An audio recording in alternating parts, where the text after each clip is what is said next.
Varicose veins కి సరైన చికిత్స కోసం సంప్రదించండి ఎవిస్ హాస్పిటల్. నమస్కారం, వెల్కమ్ టు సుమన్ టీవీ. నేను గీతాంజలి. ప్రస్తుతం మనతో పాటు ప్రముఖ జ్యోతిషులు బ్రహ్మశ్రీ నందిపట్ల శ్రీహరి శర్మ గురువు గారు ఉన్నారు. వారితో మాట్లాడదాం. గురుగారు నమస్కారం అండి. వాగర్థ సంపృక్తౌ వాగర్థ ప్రతిపత్తయే జగతః పితరౌ వందే పార్వతీ పరమేశ్వరౌ. సదాశివ సమారంభాం శంకరాచార్య మధ్యమాం అస్మదాచార్య పర్యంతం వందే గురు పరంపరాం. ఆదిత్యాయ చ సోమాయ మంగళాయ బుధాయ చ గురు శుక్ర శనిభ్యశ్చ రాహవే కేతవే నమః. శృంగేరి జగద్గురు పీఠాధిపతులకి, కంచి పీఠాధిపతులకి నమస్కారములు తెలియజేసుకుంటూ కార్యక్రమాన్ని ప్రారంభిద్దాం. గురుగారు, కార్తీక మాసం పూర్తయిపోయింది, ఇక మార్గశిర మాసానికి వచ్చేసాము. అసలు మార్గశిర మాసం యొక్క విశిష్టత ఏంటి? ఈ మాసంలో ఉన్నటువంటి ముఖ్యమైన రోజులు, పండుగలు వివరించండి. మార్గశిర మాసం ఇది లక్ష్మీనారాయణుడికి సంబంధించినటువంటి మాసం. మనకు గీతలో కూడా, భగవద్గీతలో కూడా విభూతి యోగంలో శ్రీకృష్ణుల వారు ఏం చెప్పారంటే, మాసానాం మార్గశీర్షోహం అంటే మాసాలలో మార్గశిర మాసము నేనే. మార్గశీర్షోహం, సోహం అంటే నేను. కాబట్టి ఈ మార్గశిర మాసము ప్రత్యేకించి మధుసూదన అనే నామంతో వ్యవహరించడం జరుగుతుంది నారాయణుని. ముఖ్యంగా లక్ష్మీవార వ్రతం అనేటువంటిది ఈ మార్గశిర మాసంలో చేస్తారమ్మా. కార్తీక మాసంలో సోమవార వ్రతము నక్తము ఎలా ఉంటారో, శ్రావణ మాసంలో శ్రావణ శుక్రవారాలు, శ్రావణ మంగళవారాలు ఎలా ఉంటారో, మార్గశిర మాసంలో లక్ష్మీవారము, లక్ష్మీవార వ్రతము. లక్ష్మీవారం అంటే గురువారం అమ్మ. అందరూ శుక్రవారం లక్ష్మి అనుకుంటారు, కానీ నవగ్రహాలలో ధనకారకుడు గురువు. కాబట్టి గురువుకు సంబంధించినటువంటి వారము గురువారం నాడు లక్ష్మీవారము అని అంటారు. ఇక ప్రత్యేకించి ప్రతి మాసంలో ఉన్నట్టుగానే అనేకమైనటువంటి గొప్ప గొప్ప పండుగలు ఈ యొక్క మాసంలో ఉన్నాయి. మొట్టమొదటి పాడ్యమితో గనక మొదలు పెట్టుకున్నట్లయితే, ఈ పాడ్యమి రోజునే పోలి స్వర్గాన్ని పొందిన రోజు పోలి పాడ్యమి అని అంటారు. ఇక రెండవ రోజు అనగా 4వ తారీఖు రోజున తదియ అయింది. ఈ తదియ ఏంటనంటే ఈ అమ్మవారి గౌరీ తదియ అని అంటారు. ఉమామహేశ్వర వ్రతాన్ని ఈ తదియ రోజున ఆచరిస్తారు 4వ తారీఖు రోజున. 5వ తారీఖు రోజున చవితి, నాగుల చవితి. 6వ తారీఖు రోజున నాగుల పంచమి అంటారు. అయితే నాగుల చవితి మనకు కార్తీక మాసం, నాగుల పంచమి శ్రావణ మాసం, ఇవి అయిపోయినాయి కదా.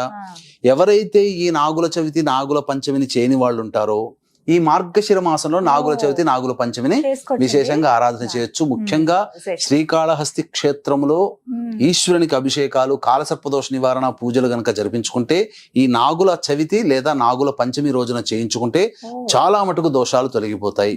ముఖ్యంగా ఈ నాగపంచమి రోజున ఎవరైతే శ్రీరంగంలో స్వామి వారికి సేవ చేస్తారో, వస్తు సేవ, వారికి డబ్బు అంటూ లోటు ఉండదమ్మా. అర్చన ఎవరైతే చేస్తారో వాళ్ళకి డబ్బు సమస్యలు తీరిపోతాయి. ఇక షష్ఠి మనకందరికీ తెలిసిందే. తారకాసుర సంహార నిమిత్తం ఈ యొక్క సుబ్రహ్మణ్య స్వామి జన్మించినటువంటి రోజు 7వ తారీఖు రోజున. అనగా ఇక గమనించుకున్నట్లయితే 8వ తారీఖు ఆదివారం అయింది. పైగా సప్తమి తిథి, పైగా 9:25 తర్వాత అష్టమి ప్రవేశిస్తుంది. కాబట్టి ప్రదోషకాల సమయానికి అష్టమి కూడా ఉంది కాబట్టి దాన్ని కాలభైరవాష్టమి మరియు భాను సప్తమి, సప్తమి కాబట్టి మిత్ర సప్తమి, మిత్ర అనే నామంతో ఆ యొక్క సూర్య భగవాను కొలుస్తారు. కాబట్టి చాలా విశేషం అమ్మా. ఆ యొక్క సప్తమి తిథి రావడం చాలా విశేషం, పైగా ఆదివారం కూడా అవ్వడం. పైగా మనం గమనించుకున్నట్లయితే బ్రహ్మ విష్ణువులలో ఎవరు గొప్ప అన్నప్పుడు అబద్ధం చెప్పి నేను గొప్ప అని చెప్పి అబద్ధం చెప్పినటువంటి బ్రహ్మ యొక్క శిరస్సుని ఖండించిన వాడు భైరవుడు. ఆ విధంగా శిరస్సు తెగి ఎక్కడా పడిపోకుండా చేతిని అంటిపెట్టుకుని ఉండడం చేత ఎక్కడ ఏ క్షేత్రంలో అయితే తెగి పడిపోతుందో అక్కడ అది గొప్ప ప్రసిద్ధ క్షేత్రం అవుతుందని చెప్పగా అన్ని తీర్థక్షేత్రాల్లో వెళ్తాడు. కాశీ క్షేత్రానికి వెళ్తాడు. అక్కడ కాశీ క్షేత్రంలో సంబంధించినటువంటి ఉన్న అక్కడ మార్గం దొరుకుతుంది కాలభైరుడికి. బ్రహ్మకపాలంలో ఆ యొక్క బ్రహ్మకపాలము విడవబడుతుంది. అప్పుడు ఆ కాలభైరవుడు ఈ కాశీ క్షేత్రం నగర పాలకుడుగా నియమింపబడినటువంటి రోజు ఈ మార్గశిర శుద్ధ అష్టమి, కాలభైరవాష్టమి అని అంటారు. కాబట్టి భైరవోపాసన చేసే వాళ్ళకి చాలా గొప్పదైనటువంటిది. ఇక తర్వాత ఏకాదశి. ఈ ఏకాదశి అనేటువంటిది ప్రధానంగా చూసుకున్నట్లయితే మోక్షద ఏకాదశి, మోక్షాన్ని కలిగించేటువంటి ఏకాదశి. దీనినే చాలా మంది ఒక అపప్రధ అనేటువంటిది ఉంది. భగవంతుడు భగవద్గీత అనేటువంటిది ఈ ఏకాదశి రోజునే గీతోపదేశం చేశాడు అని అంటారు, గీతా జయంతి అని అంటారు. వాస్తవానికి ఈ యొక్క ఏకాదశికి సంబంధించినటువంటి అనేక రహస్యములు ఉన్నాయి. ఏది గీతా జయంతికి సంబంధించిన గీత ఎప్పుడు పుట్టింది, ఎప్పుడు శ్రీకృష్ణుడికి ఉపదేశం చేశాడు అనేటువంటి అన్ని విషయాలు కూడా మనం త్వరలో ఒక మంచి వీడియోలో తెలియజేస్తాం. ఎందుకంటే ప్రజలకి తెలియాలి ఇది గీతా జయంతి ఏకాదశి కాదు, అంతకన్నా ముందు ఏర్పడింది. ద్వాపర యుగం కాలం నాటి ప్రమాణాలని అనుసరించి మనం ఈ యొక్క వివరణ ఇద్దాం ప్రేక్షకులకు, సుమన్ టీవీ ప్రేక్షకులకి. ఇక ఏకాదశి అయిపోయిన తర్వాత ద్వాదశి తిథి. ఈ ద్వాదశి తిథి అనేటువంటిది చాలా పవిత్రమైనటువంటిది. తిరుమలలో పుష్కరిణి ఉంది కదా, మా స్వామివారి పుష్కరిణి, ఆ పుష్కరిణి జన్మించిన రోజు ఈ ద్వాదశి తిథి. కాబట్టి ఈ యొక్క విశ్వవ్యాప్తముగా ప్రపంచంలో 3 కోట్ల తీర్థములు అనేటువంటివి ఉన్నాయి. ఆ 3 కోట్ల తీర్థములో ఉండే శక్తి ఆ ద్వాదశి రోజున తిరుమలలోని పుష్కరిణి తీర్థంలో ఉంటుందట. కాబట్టి ఎవరైతే ఆ ద్వాదశి తిథి రోజున పుష్కరిణిలో స్నానం ఆచరిస్తారో వారికి ఉన్నటువంటి సంచిత పురాకృత ప్రారబ్ధ కర్మ దోషములన్నీ కూడా తొలగిపోతాయి. ఈ ద్వాదశి తిథి అయిన తర్వాత త్రయోదశి తిథి ఉంది కదమ్మా. ఈ త్రయోదశి తిథి రోజున శ్రీకృష్ణ భగవాన్ల వారు ద్రౌపదికి మరియు ధర్మరాజుకి కలిపి హనుమద్ వ్రతాన్ని ఆచరింప చేసినటువంటి రోజు. ఎందుకంటే భవిష్యత్తు సంగ్రామంలో పాండవులు విజయం సాధించాలంటే హనుమంతుని యొక్క అనుగ్రహం కావాలి. కాబట్టి హనుమద్ వ్రతం అనేది ఆచరించారు ఆ సమయం నుంచి. ఇక ముఖ్యంగా గోదావరి నదీ తీర ప్రాంతంలో ఉన్నటువంటి వాళ్ళకందరికీ కూడా, అనగా తూగోపాగా జిల్లాలో ఉన్నటువంటి వాళ్ళకందరికీ కూడా హనుమద్ జయంతిగా త్రయోదశి తిథి రోజున జరుపుకుంటారు ఆ హనుమద్ వ్రతం. అది మనం చూసుకున్నట్లయితే 13వ తారీఖు అయిందమ్మా. ఇక 14వ తారీఖు దత్త జయంతి అని అంటారు. ముఖ్యంగా 15వ తారీఖు రోజున పౌర్ణమి ఉంది. రాత్రిపూట పౌర్ణమి ఉంది కాబట్టి రాత్రిపూట పౌర్ణమి 14వ తారీఖు, కానీ ఉదయం పూట పౌర్ణమి తిథి 15వ తారీఖు ఉంది కాబట్టి పౌర్ణమి అనేటువంటిది దత్త జయంతి 15వ తారీఖు రోజునే చేసుకోవాలి. దత్త జయంతి అనగా దత్తుడి యొక్క జన్మించినటువంటి రోజుగా చెప్పబడి ఉంది. ఈనాడు దత్త జయంతి, గురు పౌర్ణమ అని అంటే చాలా మంది బాబా ప్రార్థనా మందిరాలు, బాబా ఆశ్రమాల చుట్టూ తిరుగుతున్నారు. అసలైన దత్తుని యొక్క అనుగ్రహం పొందాలంటే దత్తుణ్ణి మాత్రమే ఆరాధించాలి తప్ప దత్త స్వరూపముగా ఉన్నటువంటి మనిషిగా పుట్టి చనిపోయినటువంటి వాళ్ళని ఆచరించకూడదు. మనకు శాస్త్రం సుస్పష్టంగా చెప్పబడి ఉంది. వైభవోపేతమన్నంత కలికాలం కదమ్మా, మంచిని ఏది కూడా గ్రహించదు సమాజం. కాబట్టి అసలైన దత్త స్వరూపము గాణగాపురము, పిఠాపురము, కురువపురము, ఈ 3 క్షేత్రాలు దత్త క్షేత్రములుగా ప్రసిద్ధిగాంచిన. గిర్నార్ క్షేత్రం కూడా దత్తుని పాదుకలు అక్కడ ఉన్నాయి. అలాగే గాణగాపురంలో దత్తావతార సంభూతులైనటువంటి నృసింహ భారతి సరస్వతి స్వామి వారి పాదుకలు ఉన్నాయి. పిఠాపురంలో శ్రీపాద వల్లభుల వారు జన్మించారు, తపస్సు చేసుకున్నటువంటిది కురువపురం.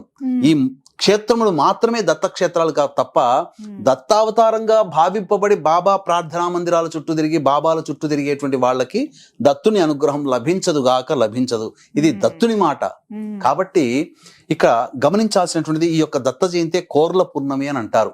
అంటే కార్తీక పౌర్ణమి నుంచి మార్గశిర పౌర్ణమి వరకు కూడా యమదంష్టం అనగా యముడు కోరలు తెచ్చుకొని ఉంటాడట.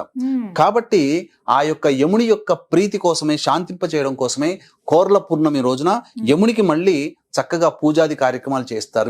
అందుకనే దీన్ని దృష్టిలో పెట్టుకుని వీక్షించేటువంటి ప్రేక్షకులకి ఈ యొక్క దత్త జయంతి సందర్భంగా డిసెంబర్ 15వ తారీఖు రోజున సుప్రసిద్ధ మహామహిమాన్వితమైనటువంటి కాశీ క్షేత్రంలో జాతకరీత్యా కలుగు విద్య, వివాహ, ఉద్యోగ, దాంపత్య, సంతాన, అనారోగ్య సమస్యలకి మరియు గోచారరీత్యా వృషభ, మిథున, కర్కాటక, సింహతుల, వృశ్చిక, మకర, కుంభమీన రాశిలో జన్మించిన వారికి శనిదోష పరిహారార్థమై సర్వదోష నివారణ పూజలు, హోమాలు పర్ హెడ్ 1500 రూపాయలకి డిసెంబర్ 15న కాశీ క్షేత్రంలో చేయించడం జరుగుతుంది. అలాగే అందరికీ యమబాధలు తొలగించడం కోసం ఆ దత్త జయంతి రోజున యమ హోమం కూడా చేయించడం జరుగుతుంది. అనగా నరకలోక ప్రాప్తి, అపమృత్యు భయ దోషాలు కూడా ఈ యొక్క హోమంలో పాల్గొనడం ద్వారా తొలగిపోతాయి. ఇక యముని యొక్క తదనంతరం దత్త జయంతి అయిపోయిన తర్వాతనమ్మ మనం గమనించుకున్నట్లయితే ఈ పౌర్ణమి నుంచే ధనుర్మాసం ప్రారంభమవుతుంది. మనకు గమనించుకున్నట్లయితే ఈ యొక్క మాసాలన్నీ కూడా చైత్ర, వైశాఖ, జ్యేష్ఠ, ఆషాఢ, శ్రావణ, భాద్రపద, ఆశ్వీజ, కార్తీక, మార్గశిర, పుష్య, మాఘ, బహు, పాల్గొనం, ఈ 12 మాసాలు ఉన్నాయి. ఎక్కడైనా ధనుర్మాసం అని ఒకటి ఉందా? లేదు. మనం గమనించుకుంటే ధనుర్మాసం అనేది ప్రత్యేకంగా లేదు. కానీ ప్రత్యేకించి ఈ యొక్క వైష్ణవ సాంప్రదాయం అనుసరించి రవి ధనుస్సు రాశిలో ప్రవేశం చేసిన సందర్భంగా ధనుర్మాసం ఏర్పడుతుంది. కాబట్టి ప్రత్యేకించి నారాయణ కోసం చెప్పబడినటువంటిది శ్రీమద్ గోదాదేవి ఆ యొక్క నెల రోజుల పాటు ఒక్కొక్క పాశురాన్ని విష్ణుని ఆరాధన చేసి ఆఖరి రోజున శ్రీరంగనాథునిలో ఐక్యమైపోయింది. కాబట్టి వైష్ణవ భక్తులు చక్కగా ఈ ధనుర్మాసంలో చక్కగా నారాయణుని అర్చిస్తారమ్మా. గురుగారు, ఒక చిన్న సందేహం అండి. అది ఈ ధనుర్మాసంలో చాలా మంది శుభకార్యాలు ఏవి చేయరు, అంటే ముఖ్యంగా వివాహాలు అనేవి అసలు జరిపించరు. అంటే మంచిది అయినప్పుడు ఎందుకు జరిపించరు? వివాహాలకు ఎందుకు అనుకూలం కాదు? ఈ మార్గశిర మాసం మొత్తం కూడా వివాహాది శుభకార్యాలకి ఉన్నాయమ్మా. శంకుస్థాపన, గృహప్రవేశాలు, వివాహాలు, ఉపనయనాలు అన్నీ ఉన్నాయి. కానీ ఇక్కడ గమనించుకోవాల్సిన ఒక అపప్రద ఏంటంటే విష్ణువుని మాత్రమే కొలిచేటువంటి వైష్ణవులు. వైష్ణవులకి సాంప్రదాయానుసారము సౌరమానం ప్రకారం కదా వాళ్ళకి ధనుర్మాసం వచ్చేది. సౌరమానం ప్రకారము వాళ్ళు ఎటువంటి పూజాది కార్యక్రమాలు వాళ్ళకు ఉండవు. కానీ ఈ యొక్క ఆచారం మన వాళ్ళకు కూడా, అంటే వాళ్ళు చేసుకోలేకపోతే మనం కూడా చేసుకోకూడదు అని చెప్పి ధనుర్మాసంలో మన వాళ్ళు కూడా గృహప్రవేశాలు చేసుకోరు. కానీ ఇది తప్పమ్మా, మనకు సంబంధం కాదు. అది చక్కగా ధనుర్మాసంలో చేసుకోవచ్చు. ఆ ధనుర్మాసంలో ఆ వైష్ణవులు ఎవరింట కూడా పూజాది కార్యక్రమాలు చేసుకోకుండా కేవలం విష్ణువుని, లక్ష్మిని ఆరాధిస్తుంటూ పెట్టుకున్నటువంటి రోజు కాబట్టి అది అందరికి మనకు ఆపాదించబడలేదమ్మా. కాబట్టి తప్పకుండా ధనుర్మాసమైనా కానీ చేసుకోవచ్చు, తప్పు లేదు.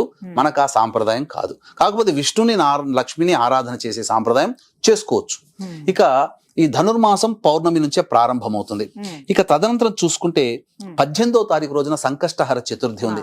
గణేష్ని ఉపాసన చేసేవాళ్ళు సంకష్టహర చతుర్థి. ఇక గమనించుకున్నట్లయితే 22వ తారీఖు రోజున కూడా మళ్ళీ కృష్ణపక్ష సప్తమి తిథి భాను సప్తమి ఉంది. ఇక తరువాత 26వ తారీఖు రోజున ఏకాదశి. ఇక 28వ తారీఖు రోజున శని త్రయోదశి ఉంది. అందుక వీక్షించేటువంటి ప్రేక్షకుల్లో 2024వ సంవత్సరంలో ఇక ఆఖరి శని త్రయోదశి అదేనమ్మా. ఇక 29వ తారీఖు రోజున మార్గశిర మాస శివరాత్రి. 30వ తారీఖు రోజున అమావాస్య ఉంది. ఈ అమావాస్య చాలా విశేషమైనది. సోమవారముతో కూడుకున్నటువంటి అమావాస్య, సోమవతి అమావాస్య. కాబట్టి ఇంతటి విశేషమైనటువంటి పర్వదినాలు కలిగినటువంటి మార్గశిర మాసం రోజున వీక్షించేటువంటి సుమన్ టీవీ ప్రేక్షకులు కూడా చక్కగా నియమాలని ఆచరిస్తూ లక్ష్మీనారాయణ యొక్క అనుగ్రహం కలిగినట్లయితే తప్పకుండా వాళ్ళకి సిరి సంపదలకి లోటు ఉండదని చెప్పవచ్చమ్మా.